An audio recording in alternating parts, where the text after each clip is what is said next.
पर लिखा गया है इस साल 2023 के बोर्ड परीक्षा में साइंस का सवाल जो पूछा गया है।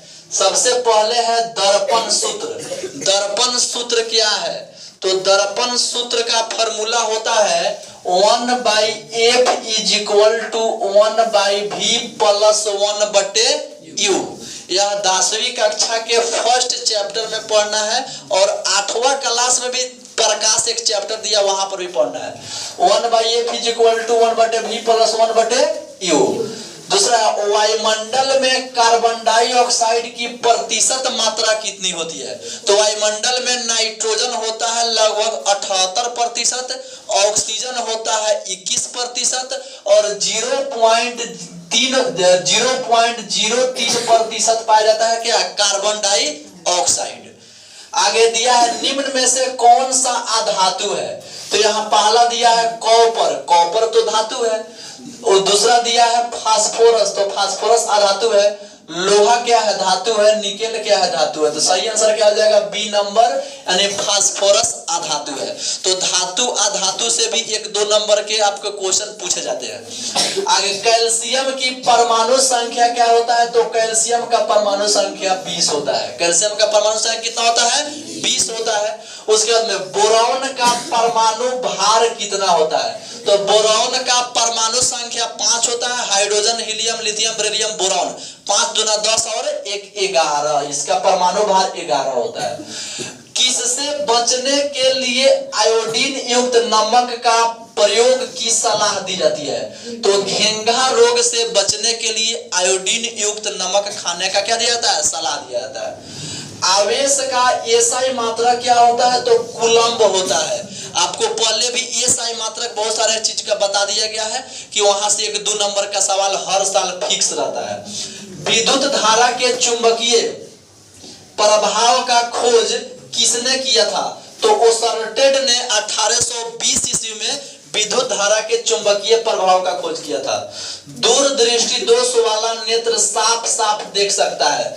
तो दूर के वस्तुओं को दूरदृष्टि दोष वाला व्यक्ति स्पष्ट देख सकता है, लेकिन निकट की वस्तु स्पष्ट देख नहीं सकता है। जिप्सम का रासायनिक सूत्र क्या होता है? तो CaSO4 × 2H2O जिप्सम का यह रासायनिक सूत्र है। आगे है धोबिया सोडा, यानी धोने का सोडा, जिसे अंग्रेजी में वॉशिंग सोडा कहते हैं। यह दोनों सीटिंग में पूछा गया है। Na2CO3 × 10H2O sodium carbonate decahydrate.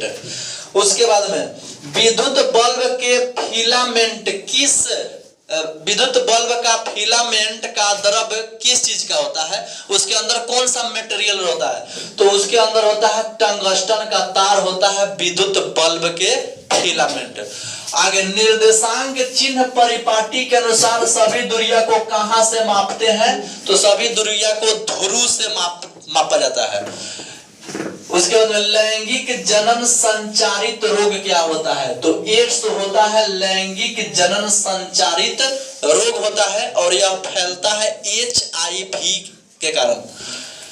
रंध्र का मुख्य कार्य क्या होता है? तो पेड़ पौधों के पत्तियों में छोटे छोटे छिद्र होते हैं जिसे हम रंध्र या अंग्रेजी में स्टोमाटा कहते हैं, और इसका काम होता है गैसों का विनिमय करना। यानी रंध्र से कार्बन डाइऑक्साइड उसमें प्रवेश करता है और फोटोसिंथेसिस के बाद ऑक्सीजन उसमें से क्या होता है? निकलता है। और साथ ही से वाष्पोत्सर्जन की भी प्रक्रिया होती है, जो आपको फोटोसिंथेसिस जब पढ़ा रहे थे तो वहां बताए थे।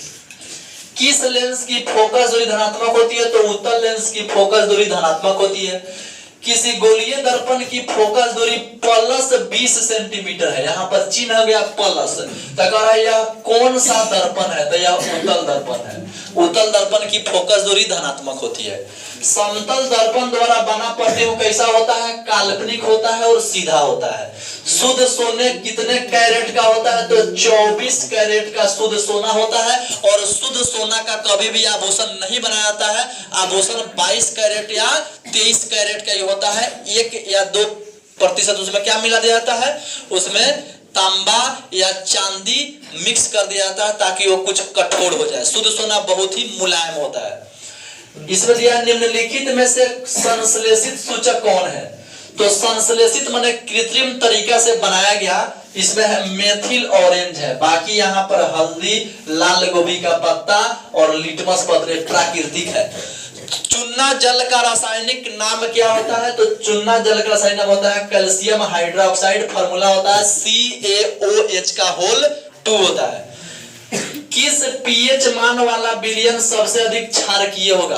तो विलयन जिस पीएच मान का विलयन 7 रहता है वह उदासीन होता है, जिस विलयन का पीएच मान 7 से कम होता है अम्लीय होता है, 7 से अधिक होता है वह क्षारीय होता है। तो क्षारीय सबसे अधिक कितना हो, किसका होगा? तो जिसका पीएच मान 11 होगा।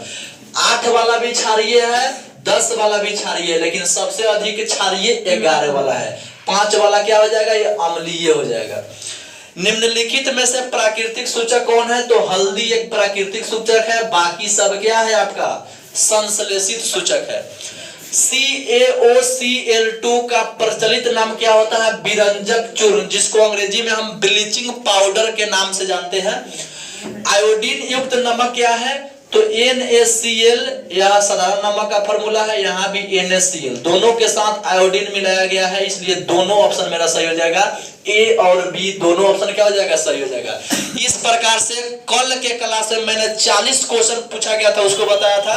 आज 25 क्वेश्चन है, 40-25 हो गया 65। इसी प्रकार का सवाल आप लोग के बार भी आएगा, इसलिए डरना नहीं है, अभी से मेहनत करके पढ़ना है। आप लोग भी अच्छे कंसेप्ट के साथ, अच्छे नॉलेज के साथ अच्छा मार्क्स जरूर प्राप्त कीजिएगा। चलिए मिलते हैं फिर नेक्स्ट क्लास में।